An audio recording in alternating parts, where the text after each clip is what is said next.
Hi everybody and welcome to the Hygge at Home podcast. I'm Laura, the founder and creative director of Hygge at Home.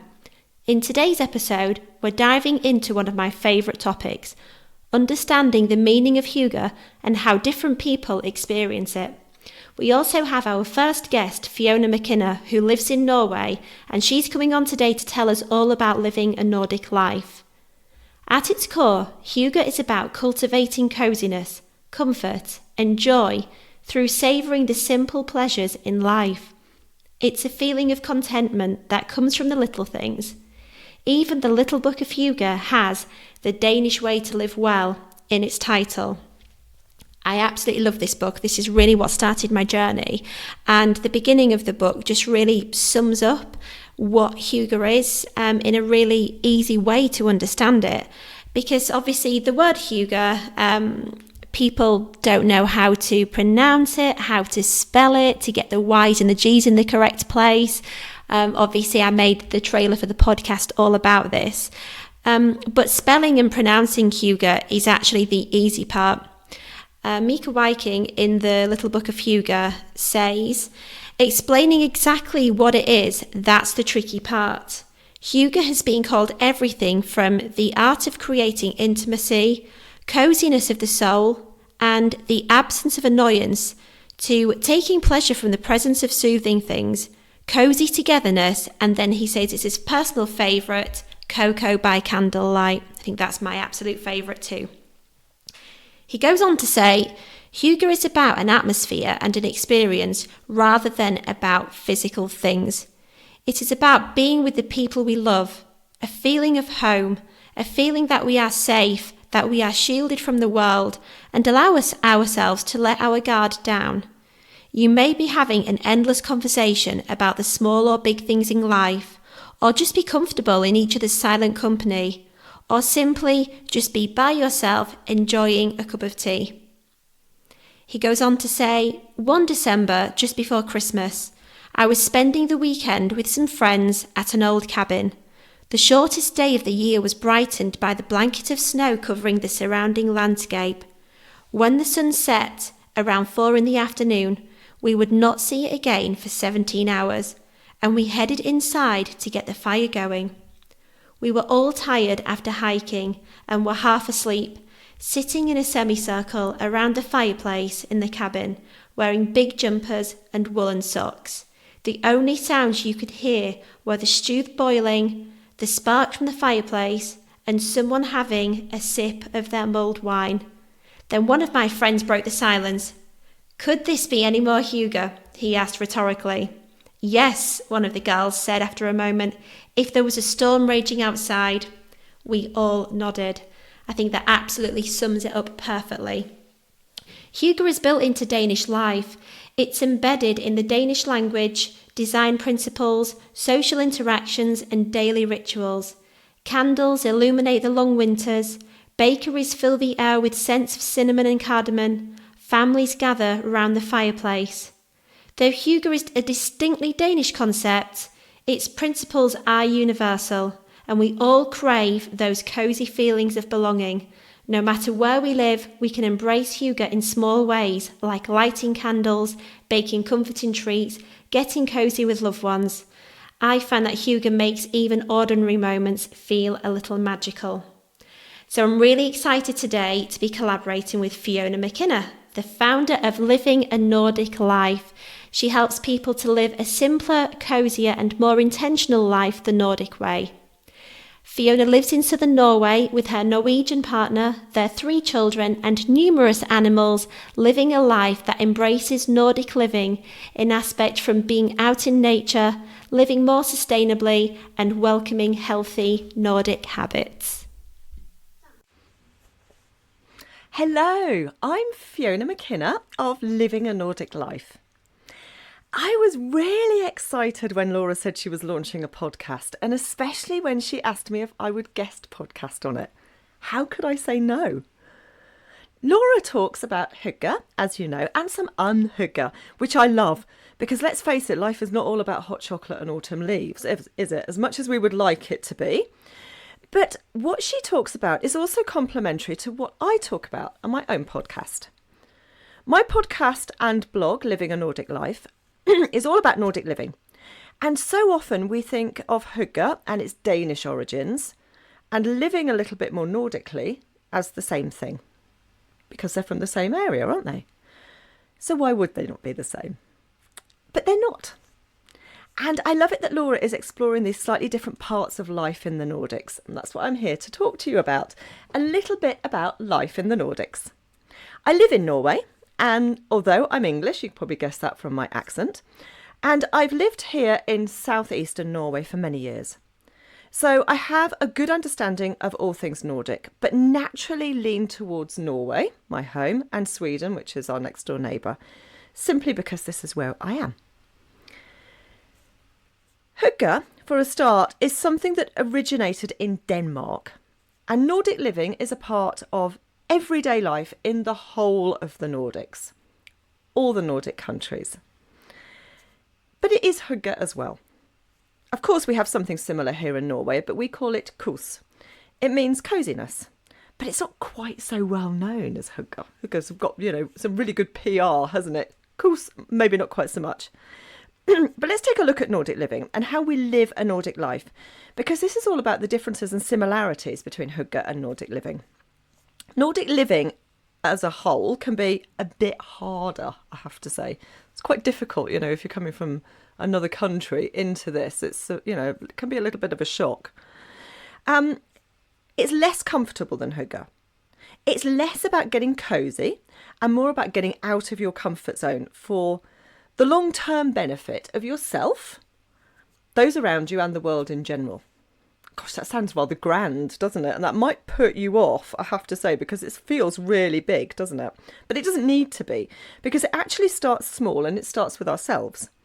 It starts with taking care of our well-being, both mental and physical, and introducing healthy habits that stick. Habits that are good for us mentally and physically. It's not all about eating fish and swimming in icy seas, although I do know people who do swim in icy seas, breaking through the ice in January and swimming when it's, minus 15 degrees centigrade outside really is not my thing. I'll go along and watch, but I'm not going to do it, I'm sorry. The healthy habits that I'm talking about are the key parts of Nordic living. And I want to talk to you about 3 of them now. 3 very simple things, just quickly. Friluftsliv. I'll tell you about that in a minute. Healthy eating, which is something that's very Nordic, and treating ourselves a little bit, which is a little more hygge, I think, and something that you might not really expect, especially if we're talking about, swimming in icy seas and making sure that we're eating healthily, but they all kind of, link together. But let's talk about friluftsliv. It's the Nordic habit, or very Norwegian habit actually, of getting outside and making the most of nature. And people do it every day if they can, but certainly once a week. And it's something that's really important here. It's something that everybody understands, but they understand that it isn't just for your physical well-being, because you'd think it would be, wouldn't you? Getting outside and walking about and doing some outside activities. I'm not talking about just, everything outside could be friluftsliv, from gardening to grilling to whatever you want to do. But people normally do something fairly active, and it's either hiking usually, or some walking, or something outside in nature. But they understand that it's very good for them physically, but it's also very good for us mentally. Really good for our mental health. In fact, this is understood so much that it's even taught in schools. They don't have lessons as such, but they do teach the children how to make the most of being outside, being out in nature, and how it can improve our mood and just raise our base level of happiness. And they're learning that very early on from kindergarten. Getting outside all the time, constantly. In fact, kindergarten is just pretty much outside in all weathers. It has to be very, very cold for them not to go outside. And they usually have a lot of space to be outside. And this carries on through school. And as people learn this in school when they're children, it carries on into their adult life. But the biggest day for friluftsliv here is a Sunday. That is when people like to get outside and hike, go to outdoor centres. That I have to say, that sounds a little bit more organised and a little bit more structured than they actually are. They're usually very rustic and somewhere that you have to hike to. So you're not just going to be able to park and go there. You have to actually get there.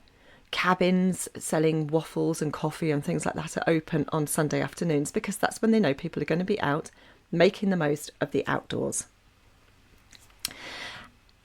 Another healthy Nordic living habit that we have is eating properly, eating healthily. People avoid things like fizzy drinks and sweets and indulgences through the week. We have days of the week when we do that.